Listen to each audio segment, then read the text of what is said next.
Ja ku jemi në episodin e radhës. Selam aleikum. Aleikum selam tullah.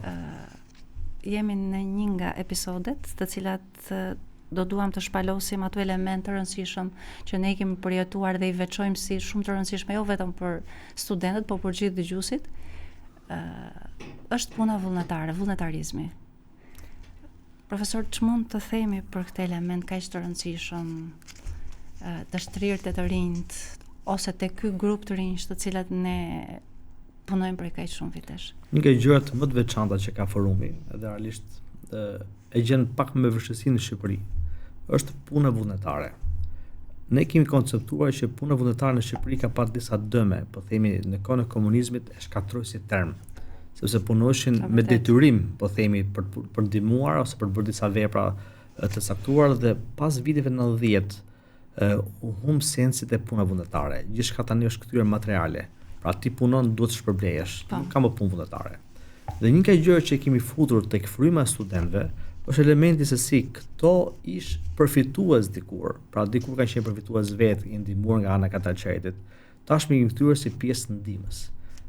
Të bëjmë se si një student që është viti i parë, i dytë, i tretë bachelor, ndoshta nuk ka mundësi të japi nga pasuria e tij, por bëhet pjesë e kontributit duke ndihmuar njerëzit. Dhe kryesisht forumi studentor nga 2014 dhe procesin shpërndarjes, ndihmave sociale. Ne pothuajse të gjithë fondet ose projektet që përdor Kataqetit, shumicën e tyre marrin pjesë studentët. E kanë lëvër studentët. E kanë qenë pjesë studentët duke shpërndar pakë ushqimore, duke shpërndar rroba, duke shpërndar artikuj shkollor, duke qenë në projekte emergjente. Kjo është një gjë shumë e bukur për të rinjt, të marrin pjesë në këtë proces.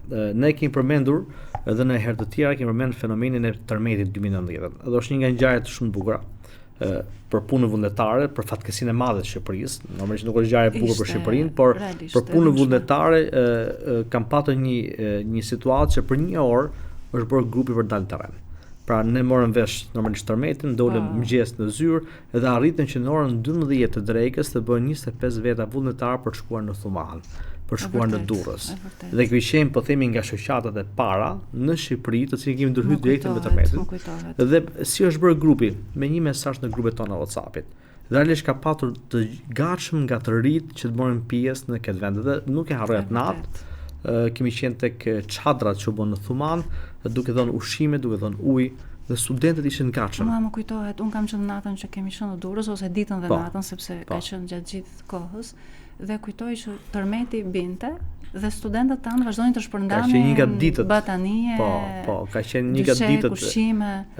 Nëse mban mend atë vit, tërmeti pa dhe lëkundit mrapa ose pas tërmetit, po themi, lëkundje shumë të forta sismike dhe një nga rastet që po më kujton, kemi qenë në shkollën përballë stadiumit, pikërisht, ku kemi pasquar qindra me fjalë batanie, jorgan, shtretër, ushqime pafund me Bashkinë e Durrësit. Dhe ne kemi qenë duke shkarkuar materialet që lëkundesh ato ka. Dhe filloi duke ra tërmet. Pra, me fjalë student të jashtëzakonshëm, një punë vullnetare ngretë e jashtëzakonshme, ku realisht kemi vazhdimisht të gatshëm student që të bëjnë pjesë të punëve. Pse spikasket? Sepse forumi pa diskutim ka shumë boshte të rëndësishme, siç e përmendet nga ana edukative, nga ana psikologjike, sociale, nga ana e besimit, nga ana e modelit të mirë, por njëkohësisht të nxitjes të punës vullnetare, një element që duhet patjetër të rimëkëmbet në Shqipëri, po themi, por njëkohësisht një mundësi për të marrë përvojë studenti. Është dhe forcimi i përgjegjësisë sociale, profesor, sepse komunizmi bëri këtë individualizmin të njerëzit, ndërsa duke praktikuar këtë që ne po shpalosim, mendoj që përgjegjësia sociale dhe ajo kolektive tek ta të rinj vjen në një shkallë më të lartë. Patjetër, unë nuk harroj një rast kam qenë në Librasht, pasi shpërndam një projekt goxha të madh të ndihmash dhe studentët përballen me njerëzit, se shumica e njerëzve për shkakun e nevojës që ato kanë, po ndoshta pa mundësisë për i dhënë të gjithëve. Normalisht kur shkon një projekt caktuar në qytet caktuar, ti nuk mundesh të mbulësh të gjithë qytetin, do kesh një pjesë të një kategori njerëzve dhe filluan të akuzojnë njerëzit duke bërtitur, duke shajt. Dhe mbaj mend, u kthin studentët, u mbush furgoni dhe unë po shkoja tek studentët. Njëri për tyre më tha profesori je shumë i fortë. Si ka mundësi mi fjalë ne shpërndam shumë pako dhe fund fare mor mallkimin. Po. Është vërtet ndodh shpesh si fenomen. Normalisht ne nuk punojmë për të marrë mallkimin. Ne do marrim shpërblim tek Zoti i gjithësisë. njerëzit ndoshta shumë prej tyre nuk e kuptojnë dhe nëse ai nuk përfiton vetë, ndoshta edhe mund të mallkojë. Ama ne jemi gjithmonë motivuar për të shërbyer këtyre njerëzve.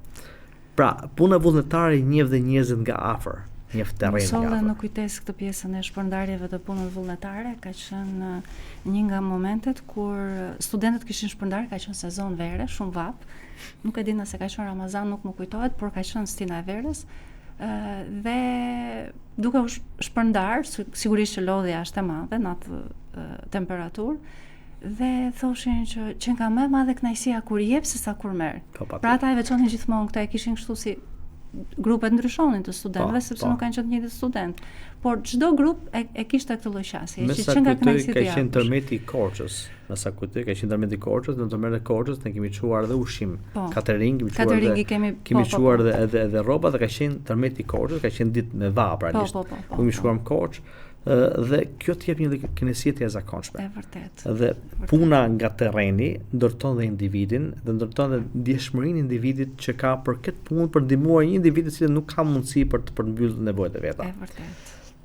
Janë vlera që realisht janë shumë nevojshme për brezin e ri. Dhe kjo është një thirrje për gjithë ata që janë pjesë të forumit. Jepni nga koha juaj dhe për bërë punë vullnetare, sepse do ndjeni kënaqësi më shumë se çdo lloj pune tjetër. Edhe nëse s'ke mundësi me dhënë vet, po ke mundësi me kontribuar me kohën tënde, me mundin tënd edhe me shërbimin që i bën njerëzve që kanë nevojë. E vërtet.